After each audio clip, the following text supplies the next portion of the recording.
Hello and welcome friends. In this lecture we are going to discuss political thought and philosophy of one of the key figures in modern Indian political thinkers who help in shaping the so called Muslim Renaissance in modern India or Indian subcontinent, and along with Sir Syed Ahmad Khan, he was one of the leading figure or political thinkers behind the Muslim Renaissance in the Indian subcontinent.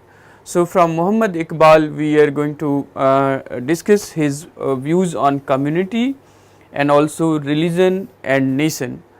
In this lecture today we will focus on Muhammad Iqbal and his personal political life, influences on Muhammad Iqbal and his philosophy or his conception of self, the Khudi, and also his views on religious reconstruction of religious thought in Islam.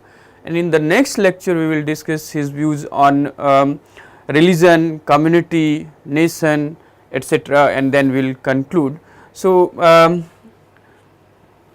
Muhammad Iqbal is a very profound modern thinker who tried to reconcile a kind of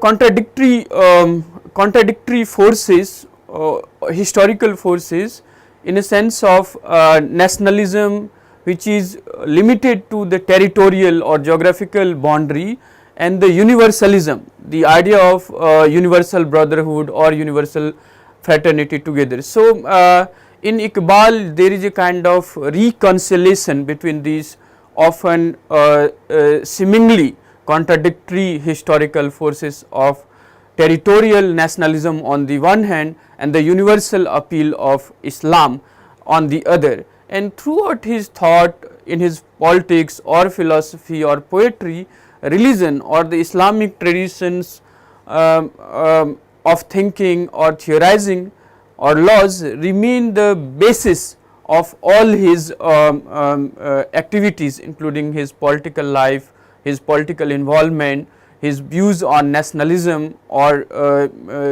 Islamic universalism, and also his views on self and the community.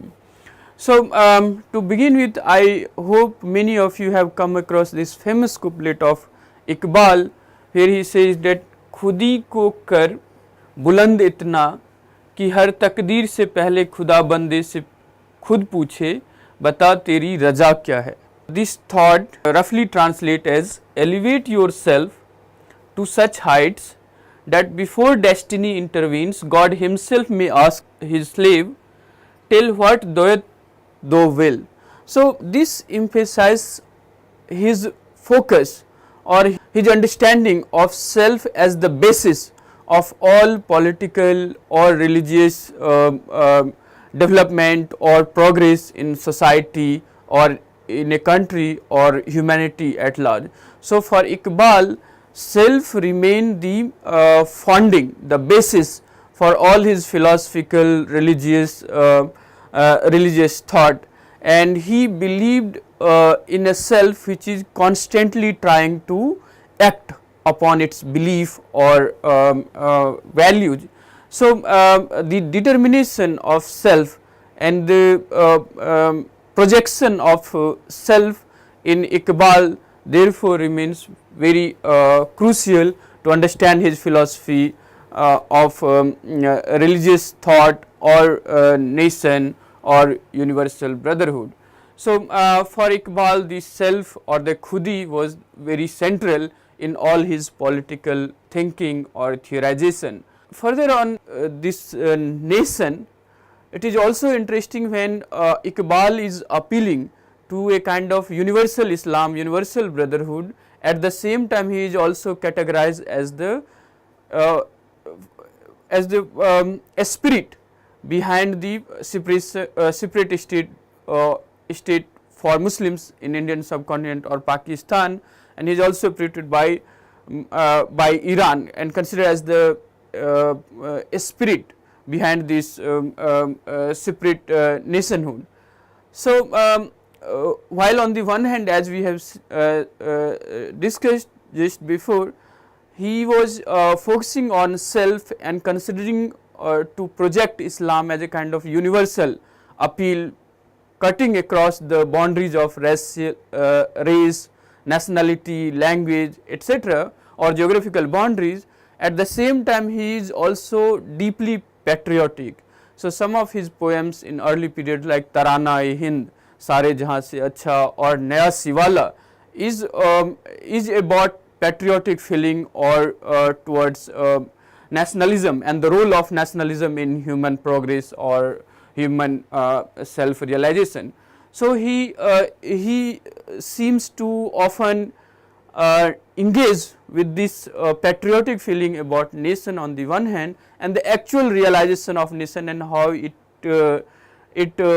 is a kind of continuum for the further integration of nation into a universal brotherhood, universal solidarity, which we will discuss in the next lecture. But this couplet again, nations are born in the hearts of poet, they prosper and die in the hands of politicians. So, Iqbal here seems to offer a kind of critique or a kind of skeptical attitude towards this nation, where on the one hand it emerges in the hearts of the poets, but it may prosper or die depending upon the politicians who is responsible for its prosperity or its decline. So, nation in Iqbal thoughts remain a kind of puzzle, and this fundamental tension between national boundaries on the one hand and universal appeal or universal Islam on the other hand, or pan-Islamic ideals on the other hand, remains the basic fundamental tension in Iqbal political philosophy. So, through Iqbal what we find is that Muslim Renaissance in Indian subcontinent is by and large inspired by these two figures and their works, Sir Syed Ahmad Khan or Muhammad Iqbal, where Sir Syed Ahmad Khan was a leading figure to begin modern education among the Muslims. Iqbal's poetic vision and political insights laid the foundation for Indian Muslims a political ideology which became the basis for the formation of separate state of Pakistan. And Iqbal tried to reconcile in all his philosophy Islamic universalism with modern territorial nationalism, and therefore he is regarded as the founding spirit by the Shia dominated Iran and Sunni dominated Pakistan. And so that is a kind of appeal Iqbal has beyond the territorial limits of a nation, and he certainly shaped the Renaissance among the Muslims in India, where he went beyond the modern education and re-established the use and relevance of Islamic laws for modern Muslims. He was also the most patriotic Indian patriotic leader, and initial career of his political life he was in support of Hindu-Muslim unity for freedom from British. So, he was also a patriotic leader, and he is celebrated as the Pakistan's national poet.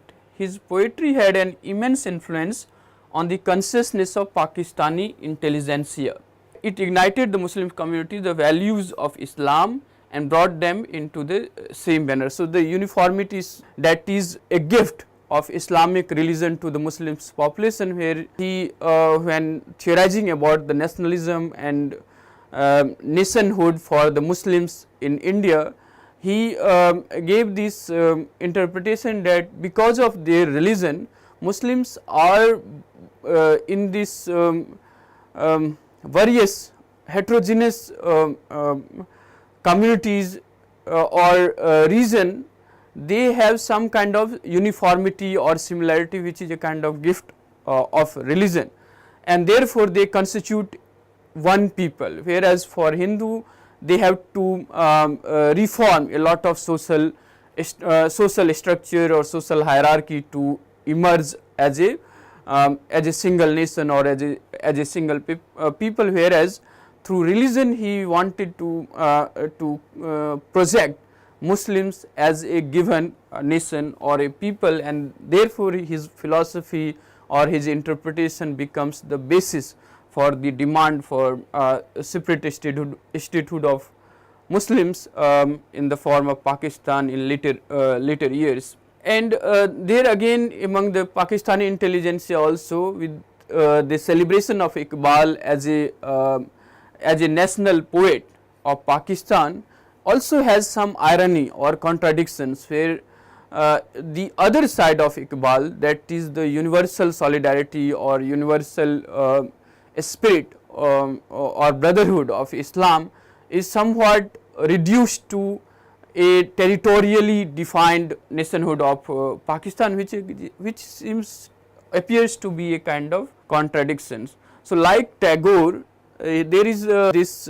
transcendence in his thought from a nationalist patriotic thinker to a kind of pan-Islamic universal thinker in his thought.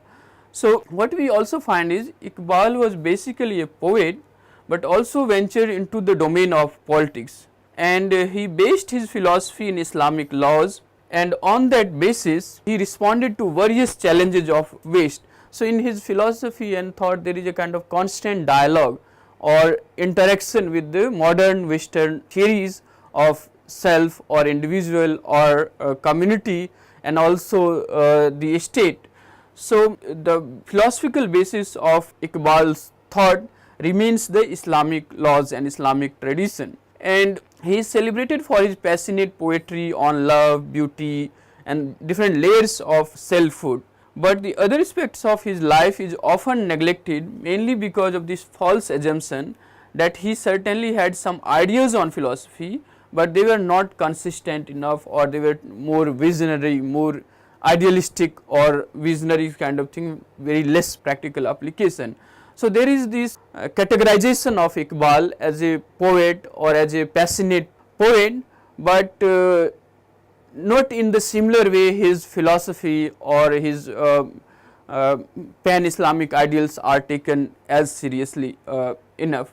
So, his patriotic songs emphasizes on self which is in constant or ceaseless movement, self within a community and at the service of superior self. This is something which characterizes the philosophy and politics of Muhammad Iqbal, which we will discuss in this lecture. Iqbal historically was the product of that crucial period which experiences a greater concern for the national self-consciousness. So, and therefore, the nationalism becomes a kind of necessity for Iqbal to theorize about modern religious thought in Islam and how to reconcile the universal brotherhood or the message of universal brotherhood in Islam on the one hand, and the necessity of formation of a territorially limited nation on the other. When Iqbal was articulating about the social and the political situations and challenges that India and the world was facing, he had to respond and articulate, and was deeply influenced by the growing national self-consciousness among the Indian intelligentsia. This was symbolized by the dualist tendency of a patriotic anti-colonialism and urge for social equality on the one hand, and conservatism and prevalence of a religious worldview on the other hand. So, this tendency to formulate a national or develop a national self-consciousness was marred or compromised somewhat on this or was struggling this duality between patriotic anti-colonialism on the one hand, which also focuses on social equality, on restructuring of the social hierarchy. On the other hand, simultaneously there is the growth of conservatism or the prevalence of a religious worldview, both among the Hindu, Muslims and other religious communities. So, there is this simultaneous existence of nationalist feeling or anti-colonial feelings on the one hand, and preservation of the religious worldview or the conservatism on the other. Iqbal was trying to reconcile his thought and philosophy in such a milieu, and Iqbal belongs to the formative stage of Muslim nationalism in South Asia. So, the idea of Muslim as a nation, Muslim as a separate nation, Iqbal belongs to the formative stage of such articulation and thinking. So, this formative stage of Muslim nationalism in South Asia, which was intricately linked to the religious reformation which was characteristic of most parts of the colonial world. His thought is significant in this context in the sense that he not only tried to find in religion the spiritual expression of anti-colonialism. For Iqbal, religion is not just the spiritual expression of anti-colonialism, but he regarded religion as the basis of alternative path of development, which is very distinct from the West and the idea of West about individual, community and society. And this is because of his different multiplicity and plurality in his thought and his response to the different aspects of life, starting with the self, to community, to love, to beauty, to patriotism, to nationalism, to pan-Islamism.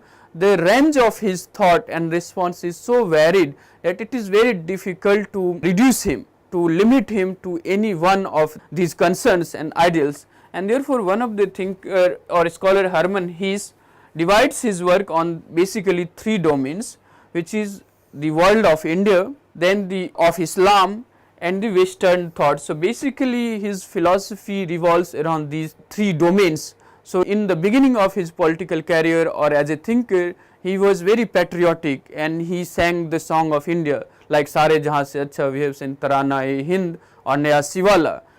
Then he also theorized about Islam and how Islam can be the basis of Muslim nationhood and also pan-Islamic thinking, and he finally was also deeply engaged with the modern thought or philosophy in West, and he was responding to their inadequate, in his opinion, understanding of politics, which is a secular domain, or the individual, which is devoid of his spiritual or religious teachings and tradition.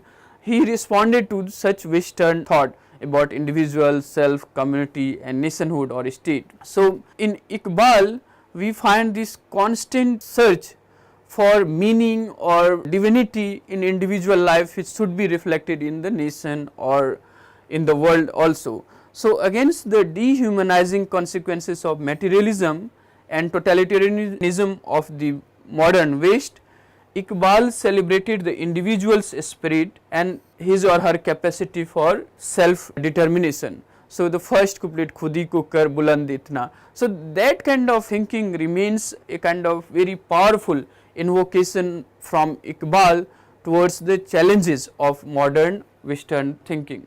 Now, if we look at his early life and education, we find Iqbal was born at Sialkot, which is present day Pakistan, Punjab in 1877, to a family of Kashmiri origin, and his ancestors converted from Hinduism to Islam in the 17th century, and this offered or enabled him to be influenced by both the belief system, Hinduism and the Islam, and he was situated in this confluence of Islamic and Hindu tradition, and he received a combination of Islamic and Western education, and he was influenced by his father, who was well versed in Islamic theology and mysticism, and he also had modern education in Scotch Mission College, the Murray College and the Oriental College in Lahore, and there he also worked as a lecturer in philosophy in the Government College at Lahore,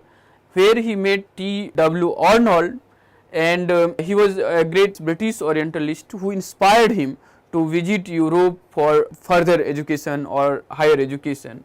So, following his advice, he went to Europe in 1905 and studied in Lincoln's Inn, from where he completed his bar at law, and he also studied in Trinity College, Cambridge, where he was engaged in reading Western philosophy. So, some of the thinking in Iqbal about self, community or nationhood, and how the understanding of self in Islam is very different from the modern conception of Islam, is very powerful, and comes from his reading with many modern Western philosophy and thinker.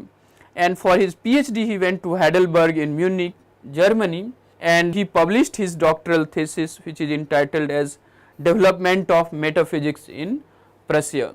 So he stayed in Europe for 3 years from 1905 to 1908, and this had a great impact on his philosophy and thought. His introduction to Western philosophy offered him a kind of comparative outlook to the life and value systems of East and the West, and this led him to engage with the Reformation in Islam in later periods. So in 1930s he wrote a book called Reconstruction of Religious Thought in Islam. This book is a mature work of Iqbal, which is the result of his understanding of Hindu and Islamic tradition on the one hand, and Islamic tradition and the Western philosophy on the other, and that led to the culmination of his thought and reformation which he desired to be promoted in modern Islam. So after returning from Europe, he in 1908 he started teaching again in the government college, and in this period he worked closely with the Muslims nationalists like Abdul Kalam Azad and Muhammad Ali, and urged the Muslims population to join political struggle for independence. So unlike Sir Syed Ahmad Khan, who wanted to focus on education and do not necessarily fight or confront the British, Muhammad Iqbal was supporting many Muslim nationalists like Muhammad Ali or Abdul Kalam Azad, and wanted Muslims to join this all India struggle for independence. And this is a result of his political involvement that he left the government job and started the practice of law for modest living, and simultaneously continued to write poetry, for which he was already became renowned by then. Now to look at the political life of Iqbal, we find he had an active political life after his return from Europe, and he was well received by the Punjabi elites and got a cordial relation with Mia Muhammad Safi, and he was made one of the joint secretaries of Punjab Muslim League, the regional branch of Muslim League in India. And from then on we also see a kind of growing communalization or communal separatism among the two dominant religious community in Indian subcontinent, Hindu and the Muslims. And many Muslim intelligentsia, leaders and thinkers began to conceptualize or articulate this separate state, separate nationhood or separate status of Muslims who wanted to have a kind of their autonomous, religiously guided state and polity, in contrast to the politics of Indian National Congress, which was trying to promote a kind of more secular secular politics. So, and this was the period when Iqbal also shifted from a kind of patriotic Indian to a pro-Muslim or a kind of separate identity for the Muslims on the basis of their religion.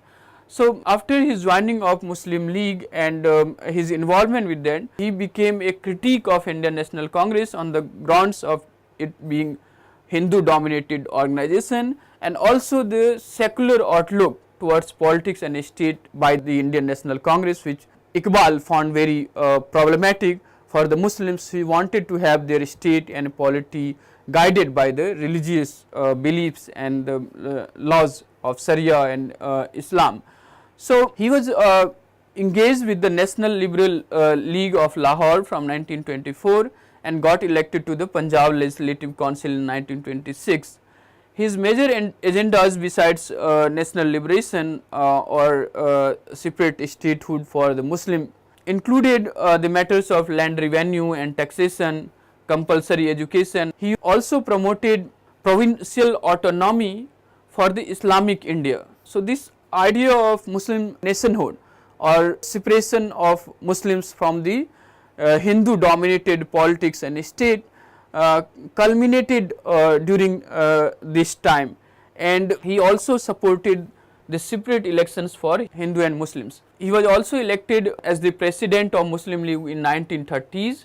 In his presidential address at Allahabad, he spoke on the vision of Pakistan, and he also attended the Round Table Conference of 1931 and I think 32, where he strongly advocated for the future of Pakistan. So now we have seen how there are shifts in Iqbal from a patriotic Indian nationalist in a sense of focusing or supporting Hindu Muslim unity to a gradual shift or tilt in his thought towards the creation of separate nationhood of Muslims in India in the form of Pakistan. Now, if we look at the major influences on Iqbal, we find that in the early period of his life, Iqbal was greatly influenced by the activities of Sir Syed Ahmad Khan and his educational institution, which is called Anjuman-e-Himayat-e-Islam. Iqbal was deeply influenced by his opinion on Hindu-Muslim unity and the idea of national self-help, but he could not agree with his pro-British attitude and also maintained a distance from the idea of isolating the Muslims from the All Indian movement. So, Iqbal was in support of Muslims' involvement in the nationalist movement which was unfolding in the Indian subcontinent, which is in contrast with Sir Syed Ahmad Khan focus on the education and progress through education and his pro-British attitude. Iqbal thought it may lead to the isolation of Muslims from the larger political happenings in the subcontinent, and therefore he wanted Muslims to participate in the All India movement. In this period we find he was a passionate supporter of national unity and the independence of India from the British rule, and he regarded political apathy and lack of unity as the primary reason for the sufferings of Indians. In his poems Khuftagaon e Khak, Say It Safar, A Land Asleep and Tasveer-e Darad, Portrait of Anguish, one can notice his urge for awakening people for the pursuit of national liberation. So, for Iqbal, the national liberation, national freedom or the freedom from foreign rule was the necessary perhaps precondition for the reconstruction or regeneration of a community, whether religious or otherwise. Of course, for Iqbal, he wanted to create a modern polity and state for Muslims on the basis of Islamic laws, but that law he wanted to have a kind of liberal interpretation which can suit the needs and requirements of the modern Muslims rather than the stagnant or quietism or resignation of the Muslims practices over few centuries after their glorious development in philosophy, arts and politics in medieval times. So, after this involvement with the nationalist politics and his demand for Muslim joining the national movement, Iqbal was never really convinced or persuaded by the attainment of national liberation. For him, the ultimate objective was to have a kind of universal brotherhood in Islam, and which he do not want to confine in any national boundaries, and this remain a kind of unresolved tension in his thought. So, Iqbal wrote continuously for eradication of hostility among Hindus and Muslims in this period. He was for the all India nationalism and did not call for the isolation of Muslims, which developed in 1930s in his mature works. So, he was also influenced by Sufism before he went to Europe, and the Sufi idea of role of heart and intuition in the cognition process and the relation of man and God had an impact on his thought, which he continues to believe in, and on that basis he responded to the conceptualization of man or individual in modern Western philosophy. So, after going to Europe, therefore, the displacement of heart by mind in the West was confronted by Iqbal. He regarded thought and intuition as equally necessary in the cognition of man and not just merely the focus on rational thinking. The role of intuitions in man's conceptualization of self, his surroundings and his contribution in his surroundings to make it better, to transform it for the better, is something which he learns from Sufism, of course, which he criticized, which we will discuss in the next class. So, a Western philosopher like Kant, Leibniz, Hegel and Nietzsche had a substantial impact on Iqbal, and his reconstruction of Islam was largely influenced by the Hegelian dialectics of man in constant motion, man, society and nation in constant motion, which enables the making and forming of its identity. And from Nietzsche, Iqbal took the concept of ego and superman and used it in his politics and philosophy of Islam and its modern liberal interpretation. So, although the influence of Western philosophy is evident in his thought, the major source of influence on Iqbal was the Islamic tradition, and he had a great knowledge of Persian classics, and after a period of his writings in Urdu, he adopted Persian as his writings because of his appeal, and he wanted to create a pan-Islamic community where Persian is the language, and therefore he began to write in Persian, and he was a great scholar or had a great knowledge of Persian classics and was deeply influenced by Jalaluddin Rumi, the prominent Urdu mystic poet who wrote profoundly on the idea of self. So, the conception of self that Iqbal had is deeply influenced by the Islamic tradition, and particularly so by the poems or the thought of Jalaluddin Rumi. Iqbal was influenced by the pan-Islamism of Jamaat-ud-Din Afghani. In the later period of his life, Iqbal appropriated the idea of pan-Islamism to establish the identity of Muslims as a super class and supranational unity, and this is the further development in Iqbal. So, we can find a journey in Iqbal from a patriotic nationalist thinker to a separatist of Muslim nationhood, and from a supporter of Muslim nationhood in a kind of territorial limitation to a pan-Islamic thinker who believes in the universal appeal of Islam. So, besides his belief in Islam and pan-Islamism, Iqbal also admired the Russian Revolution of 1917, and he wrote in his poems that it opened the new era for the workers, and for him it symbolizes the inevitable destruction of old systems in the hands of new. But he did not think that the path of revolution as seen in Russia will not work in colonial India. It is because for him no new world can come without the change in the human nature, and therefore he wanted to focus similar to Gandhian ideal of Swaraj in a sense where the self and transformation of the self is the basis for the social transformation, the political transformation and the economic transformation.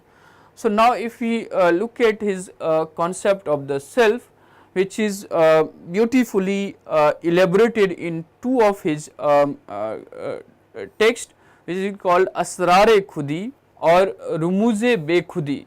So, Asrar-e Khudi is translated as the secret of the self, and Rumuz-e Khudi is the mysteries of the selflessness. So, Iqbal, while conceptualizing the self and selflessness, is a kind of inversion of Nietzschean idea of superman or ego, or the use of Hegelian dialectics enables him to describe self as the manifestation of divinity, and self itself acquires or realizes its true potentiality by immersion of its ego in the larger self or in the divinity. So, there is a kind of dialectics between the self which is the stream and the super self or divinity which is like the ocean. So, the relationship between the two is very beautifully explained in his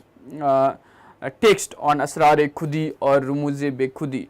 So, for Iqbal, man is a free responsible being. He is the maker of his own destiny, and his salvation lies in his own business. So, the man has to attain, constantly act to realize himself or herself, and there he somehow projected man as a kind of self-defining subject, in a sense of confronting the divinity or the fate by his or her own activity. So, this freedom is viewed in the idea of ijtihad, which offers the scope for independent or liberal judgments in the matters of Islamic law. So, unlike many conservative or ulemas, forces who consider their prerogative to interpret Islamic laws, Iqbal re-establishes this ijtihad, the tradition of ijtihad, that allows the individual to form their own judgment, their independent judgment about Islamic laws, and that can be the basis for the self realization, self regeneration according to Iqbal. So, in his understanding, the self is a dynamic force, and therefore he rejected the dominant notion of quietism in colonized Muslims, that submission to the fate and resignation from acting upon and empowering the condition of the material or the moral or the spiritual existence. Iqbal was very critical of such quietism or resignation. Largely he considered Sufism responsible for such quietism and resignation among the Muslims, and he considered the self, which is a very dynamic force, and it must constantly act to improve the condition of their community and the nation. So, therefore, he did not consider the individuals as mere receptor of the destiny, but actors on their own behalf. So, unlike many religious teachers and preachers who invoke the influence of fate and destiny on the lives of nation or community or individual, Iqbal is trying to subvert such logic to re-establish, and this derives from his engagement with modern Western philosophy, that man is capable of shaping his or her own destiny, and man should constantly act upon his beliefs to shape his destiny without resigning to the condition of fate, and therefore he challenges such conservative or quietism in Islam, which generated after a kind of many centuries of stagnation, and he wanted a kind of dynamic reassertion of subjecthood or self to create a dynamic society and not merely resigning to the fate. So, for him quietism and inaction is the cause of decadence in Muslims, and he regarded action as life and inaction as that. This is something very similar to the Vivekananda and his ideals of individual and the self, which we have discussed. So, the true meaning of life is in fighting with the evils in life and thought, and not in silently accepting the given. So, the force of acting, the act is as important as thinking or believing in something. So, Iqbal was supporting a conception of self which constantly tries to fight the evils. So, similar to Gandhian ideals, so a satyagrahi is not someone who simply know what is injustice, but someone who refuse to accept any unjust laws and practice and prepare himself for the punishment that or sacrifice himself for the cause of justice. Similar to Iqbal, the self should be constantly fighting with the evils and trying to bring about justice, bring about transformation in the self and in the community. So, for Iqbal, the remedy to all evils like greed, injustice lies in the realizing the real qualities and cultivating the innate greatness. This innate greatness is again the realization of divinity in the self and belief in the self activity or self help which can shape the destiny and not merely resignation to the fate or divinity. So, for Iqbal, the remedy for all the evils like greed and injustice lies in realizing the qualities and cultivating the innate greatness of the self. This is possible through the understanding of the relationship of man and God. So, for Iqbal, man and God has a kind of relationship where man himself manifests the divinity and divinity manifests itself through man. So, that kind of dialectic is there in Iqbal's thought also. So, he believed that there is no mediator between God and man, and God is the birthright of every man, and there is a kind of new interpretation of religious thinking, where for a very long time it is considered in many religious tradition that there are only selected few who can access to God, or who are capable of accessing and comprehending the God, and then through them they can transmit the message or the ideas of God to the larger population.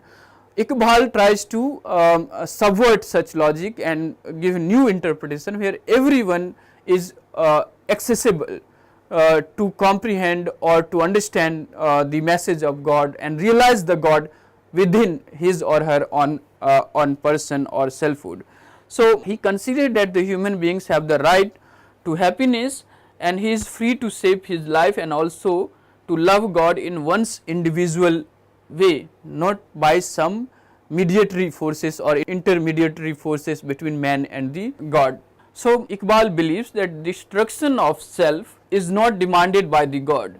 He wants the fullest development of individual self, and hence he focuses on the role of desire in individual progress.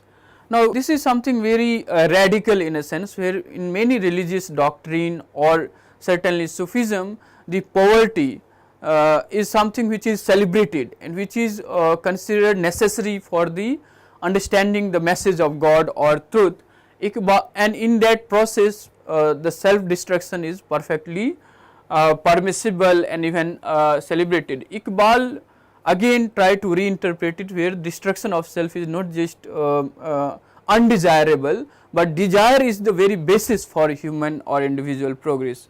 So, but then this desire is in the connection with the community, and again here one can think of Iqbal's idea of self is not a kind of atomistic self in the modern as it is interpreted in modern Western philosophy. For Iqbal, this self, which is a reflection of divinity, realizes its true meaning in the community, which he considered millat, and that we will discuss in our next lecture. And by realizing divinity, individual realizes itself, and the vice versa. So, this necessitates his identification with the community, which is based on righteousness or the Islam or religious things, and that therefore Iqbal was not prepared to accept the secular politics or secular principle of politics, which he considered as the major reason for moral and the ethical decline of the European society, and he wanted Muslims to erect their political institutions or democracy according to the laws of Sharia or Islamic laws. So, he regarded Islam as such a community because it is in accordance with the will of God and law, which is the basis of righteousness. This ideal community of Islam is beyond the limits of time and space, and thus demands not to be fragmented into nations, and that is the transcendent in Islamic nationhood, from Islamic nationhood to a kind of pan-Islamic identity in Iqbal's thought. So, the Islamic community or millat is also characterized by a degree of unity and homogeneity, and this homogeneity transcends the limits of race, class, region, etc. So, according to Iqbal, the laws of Islam does not recognize the apparent natural differences of race nor the historical differences of nationality. The political ideal of Islam consists in the creation of a people born of a free fusion of all races and nationalities. Nationality with Islam is not the highest limit of political development, for the general principle of the law of Islam rests on human nature, not on the peculiarities of particular people.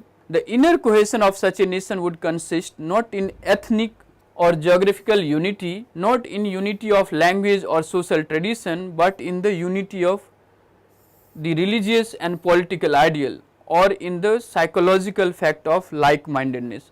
So, the religion and the political ideal of Islam or the religious ideal of Islam is something which is the basis for the fusion among different races, different nationalities, different geographical territory for Iqbal, and that is why there is a kind of continuum in his thought from a kind of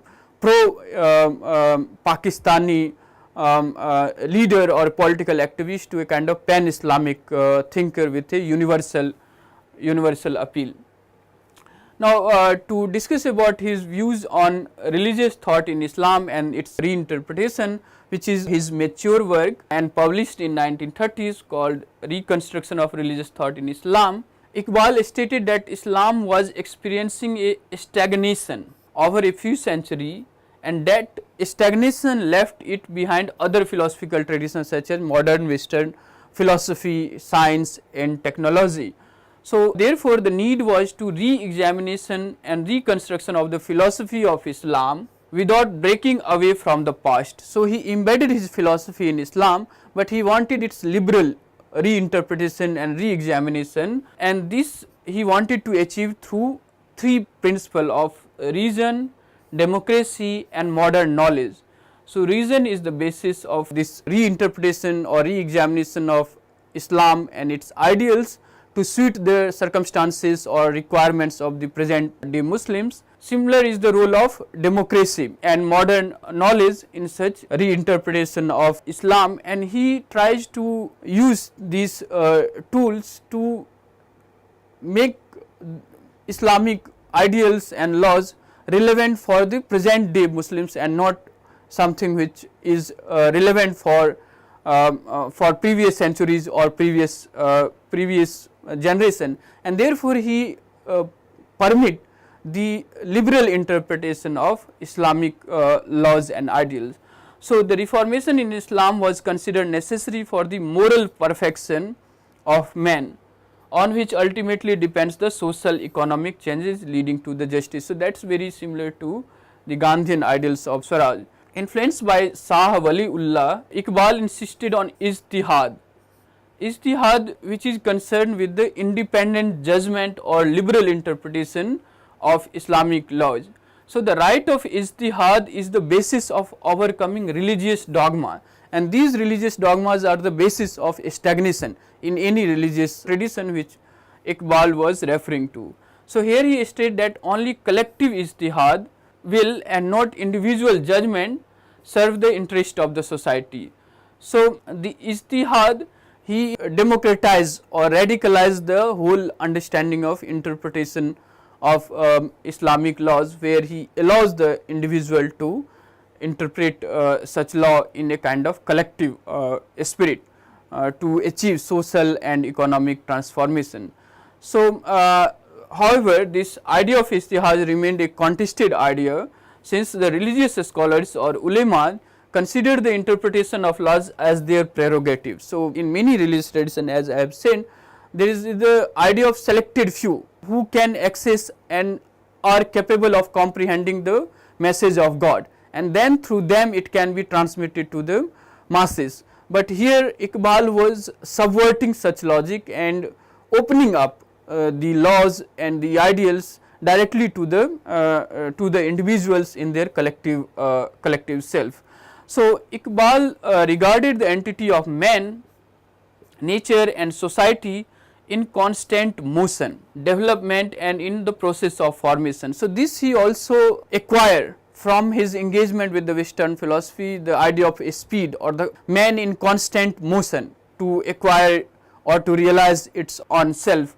So, he considered the man, nature and society is something which is in the constant motion of development and in the process of formation. So, following the dialectic mode of nature, he reflected on the dialectic movement of society as well, and criticizing the mystical quietism, he stressed on the significance of action and not merely resignation or submission to the will of God. So, he did not support the submission to the given, but emphasized on the active struggle against the evils of society. So significant was action for Iqbal was that while explaining true existence, he argued, I act, therefore I am. So, for Iqbal, in the realization of the self and in transformation of the society, it is necessity or inevitable for individual to act upon its belief and not merely think about himself or the society, and therefore, this ceaseless motion, ceaseless activity to transform oneself, to transform the society and the polity was something Iqbal emphasized upon and supported. So, Iqbal stressed on the man's submission to God, God also in a sense of considering the self as the reflection of divinity, and then not necessarily attaching it with the meaning of divinity or some kind of interference of the God in in shaping the destiny of the man. This realization of divinity in the self, which is the part of the broader community, which enables the self to realize its own divinity or understand the objective of the self in the larger community, Iqbal believes in the presence of God or the presence of divinity, but that does not deter him to understand the individual as an isolated atomistic self, but in connection with the other self in the community. So, this man's submission to God did not imply fanaticism and being helpless before God. What he meant was the renunciation of egoistic desires and inclination and following the ethical principles of Islam, which is about brotherhood, universal brotherhood, and coming out of one's own selfish interest in the larger interest of the community. So, for him this main submission to the God is coming out of one's own egoistic self to reconcile or to reconnect the self with the divine, with the God. So, this submission of man to God is following the ethical principle of Islam and not really a kind of resignation and ceasing from the action. So, while accepting that the world is created by God, Iqbal also maintained that the change in it depends on the labor and activity of man. So, in Iqbal's thought and philosophy, the man, someone who is conscious or reflective being, which distinguishes it from the other species, who can realize or understand the injustices, that should not lead to some kind of resignation or submission to the fate, but the self must act upon its belief to transform the self and also to the society and the polity. So, that becomes the very basis for Iqbal's thought and philosophy. So, on this lecture on Iqbal, his personal political life, influences on Iqbal thinking, and especially his notion of self and his idea about religious thought in Islam and its reconstruction, you can look at some of these sources like Sources of Indian Tradition. There is a chapter on Iqbal, and also Iqbal, Poet Philosopher of Pakistan, edited by Hafiz Malik, Columbia University Press, 1971. Some of the chapters discusses different strands of thought in Iqbal and also his political journey in different phases. And also the 50 key figures in Islam, and then Incarnation, India in 50 Lives by Sunil Khilnani, and also the other book called The Political Philosophy of Muhammad Iqbal by Iqbal Singh Sevier. So, these are some of the works which you can refer to for this lecture. In the next lecture, we are going to discuss his views on Qawm, Millat, Pan-Islamism, and the connection between religion and nation. So, thanks for listening. Thank you for your patience. Let us know what you think and what is your feedback on this lecture. We will be happy to respond.